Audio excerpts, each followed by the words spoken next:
Okay, so next up we've got the Scrape Shield page. Now this sounds way cooler than it is, but it's a nice little feature all the same. Scrape Shield is in fact an app. It used to be an app.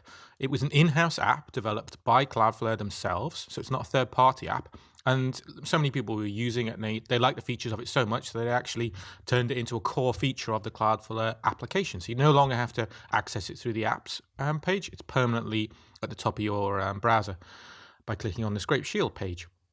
There are only three settings in here. The first one is called email address obfuscation. It's a tricky word for me to say live on mic.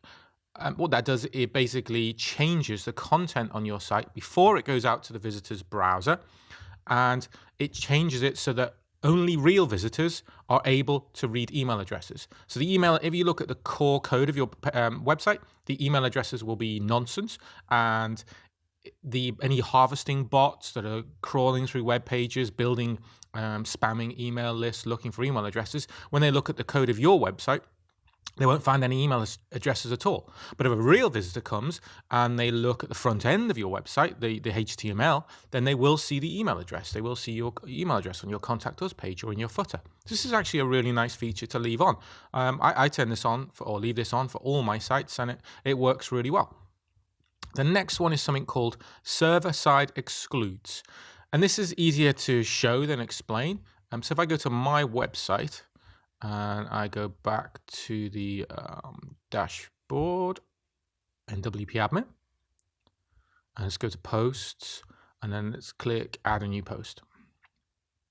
So what server-side excludes does, it gives you some brand new tags that you can use in your website that will show content to good visitors, but block that content from bad visitors, bots, etc. So you use two tags, and the tag looks like this. I'll paste it in the sidebar next to the video so you can see this example and you can cut and paste it.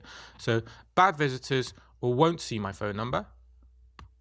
So if any content on your web pages or on your site or in your site's themes that are surrounded by these tags will only be displayed to what Cloudflare considers good visitors. Any bad visitors who are reaching your site, bots, etc., they won't be able to see this content. So again, you can use it for hiding phone numbers, addresses, names, etc. Now, I'll confess, this is not something I use on my sites, but I don't have much contact information on my sites I need to protect. Just want you to be aware that it's there. So on my site, I'm going to go back to Scrape Shield and I'm going to turn that one off. But if you think that could be a useful feature to you, then go ahead and turn it on. And then finally, there's hotlink protection.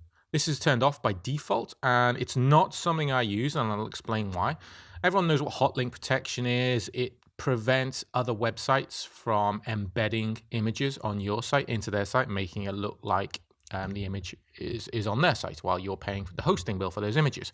Sounds like a nice idea in theory to block those, but until you realize that sites such as Google Images, which can be a really good source of traffic, they use hotlinking. So if you turn this on, not only will it protect your sites from appearing on other people's images, on other people's websites, not only will it protect your images from appearing on other people's websites, it will also protect your images from appearing in Google Images. And I don't think that's a good thing because that's cutting off a stream of traffic. If you've got copyrighted images or very image sensitive website, maybe you want to look into turning this on. It's a nice feature. If you're currently having to do this through a plugin on your WordPress website, then this is a great way to do it because it removes any of the pressure from your server and it's done before the visitor even reaches your server.